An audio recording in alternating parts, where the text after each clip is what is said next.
Hey there, and welcome to This Explainer. If you're a foreign entity, a multinational fintech company, or maybe a tech provider looking to set up shop in India's GIFT city, well, you are in exactly the right place.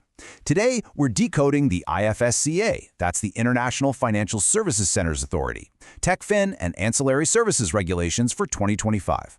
These new July 2025 regulations, they're an absolute game changer. They lay down a really structured roadmap for exactly how tech and finance intersect in this specialized zone. So, let's just dive straight into this breakdown, shall we? Now, before we jump into the core framework, I do have a quick mandatory advisory statement to share with you. This explainer is generated by PKM Advisory Services LLP. We are a registered and authorized service provider in IFSC GIFT City. For any services or explanation, please contact us at +91 9898 714310 or pkmadvisory@gmail.com.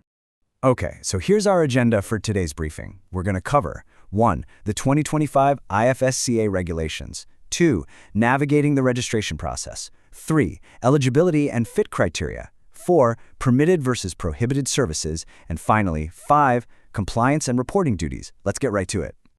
All right, Section 1, the 2025 IFSCA regulations, the core framework. To really wrap our heads around how these regulations actually work, we first need to pinpoint exactly who they impact, the service recipient. Now, a service recipient is defined as an entity that receives services either directly from you, the TechFin or ancillary provider, or through an intermediary. Ultimately, the whole point is that these services have to help that recipient carry out financial services listed under the IFSCA Act. Basically, if your tech or support service facilitates a financial operation, boom, you are operating within this regulatory net. So that naturally brings us to a pretty massive question. Who's actually allowed to play in this sandbox? Who can apply to be a provider? And honestly, more importantly, how does the FATF, the Financial Action Task Force, impact eligibility constraints, especially when we're talking about foreign promoters? Well, as it turns out, the IFSCA is incredibly strict about where an applicant's promoters and partners actually come from. It's like a VIP list with very clear bouncers. On one hand, we have eligible promoters. These are individuals or entities from jurisdictions that are in good standing. But on the other hand, you have ineligible promoters. If your promoters or partners hail from a jurisdiction that the FATF public statement has flagged as a high-risk jurisdiction subject to a call for action, then it's a hard no. You are strictly barred from participating. There's literally zero gray area here, guys. Global compliance and financial security are just absolutely paramount. Moving on to Section 2, navigating the registration process and basically how to enter the market. Okay, so the absolute most crucial thing here is understanding the timeline and the tech involved. Step 1, every single application has to go through the authority-specified online platform, which is called SWIT, the Single Window IT System. Step 2, let's say the authority finds some deficiencies in your application. They won't just toss it out right away, which is nice. Instead, you get a strict 30-day window to go in and fix those issues. Step 3, once you're cleared, you get an in-principle approval. But wait, you're not totally done yet. Step 4, from there, you have exactly 180 days to fully comply with all the conditions of that in-principle approval in order to get your final certificate of registration. So it's a very precise ticking clock.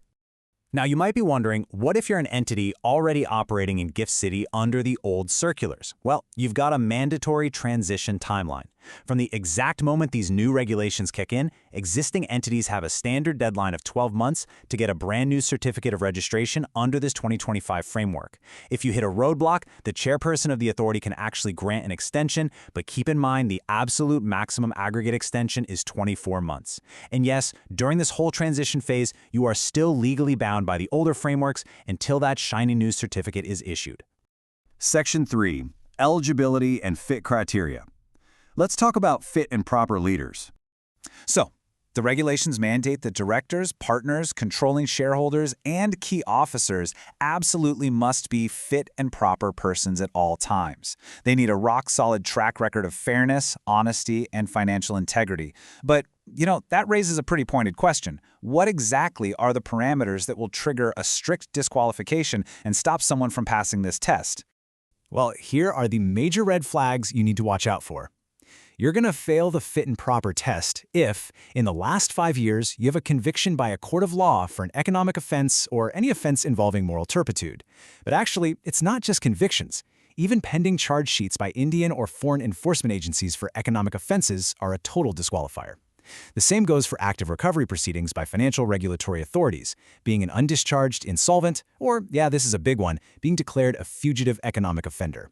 Basically, the IFSCA is making completely sure that only leaders with totally impeccable financial backgrounds are steering the ship. Now, beyond those background checks, there are also some mandatory staffing rules you need to know about.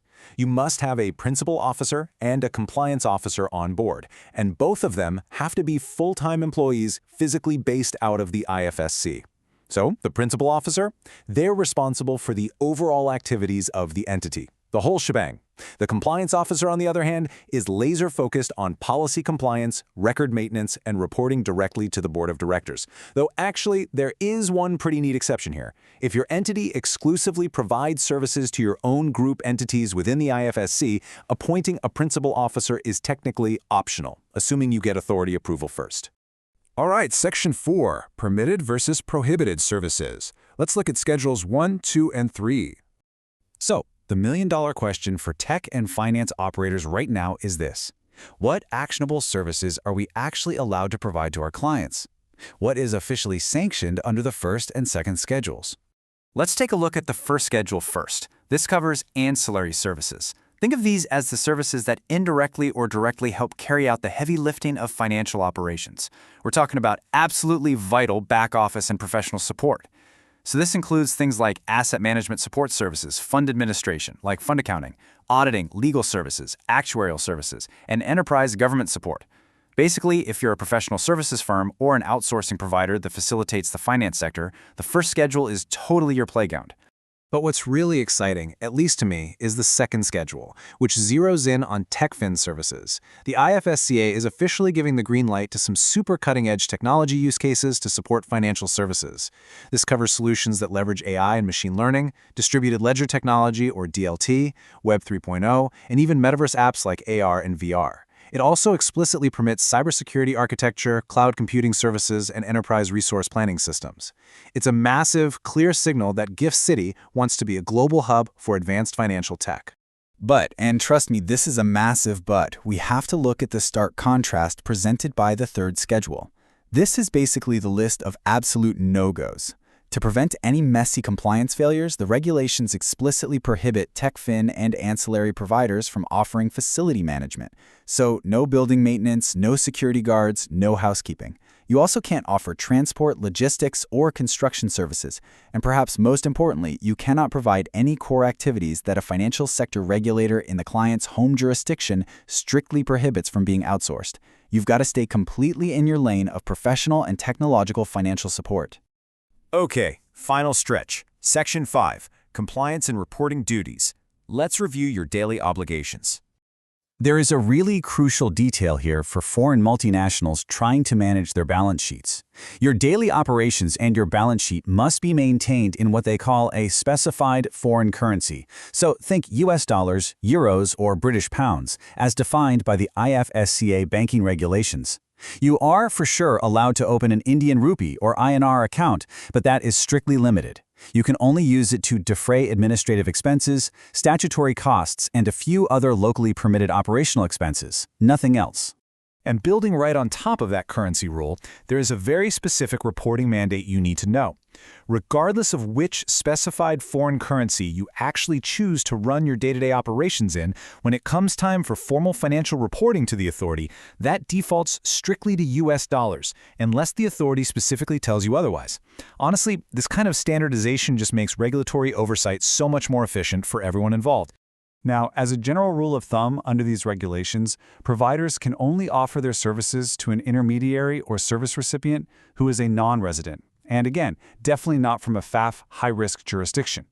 But that brings up a really nuanced regulatory question. Are there any exceptions to this strict non-resident rule?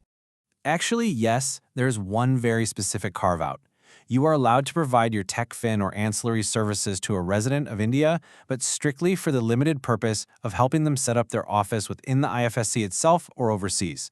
It's a clever little loophole that ensures domestic entities that are trying to scale globally or move into GIFT City can still tap into the expertise of registered TechFin providers.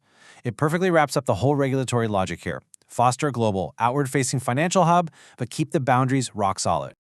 Well, that brings us to the end of our deep dive into the 2025 IFSCA TechFin and Ancillary Services Regulations. To close out this explainer, I need to leave you with this mandatory statement. This explainer is generated by PKM Advisory Services, LLP. We are a registered and authorized service provider in IFSC Gift City. For any services or explanation, please contact us at +91 98987 14310 or pkmadvisory@gmail.com. As Gift City rapidly positions itself as the future epicenter of global finance, the question isn't just whether you can afford to comply with these 2025 regulations. It's whether you can afford to be left behind while your competitors are out there building the financial infrastructure of tomorrow. So what does this all mean for your business? Are you ready to make your move?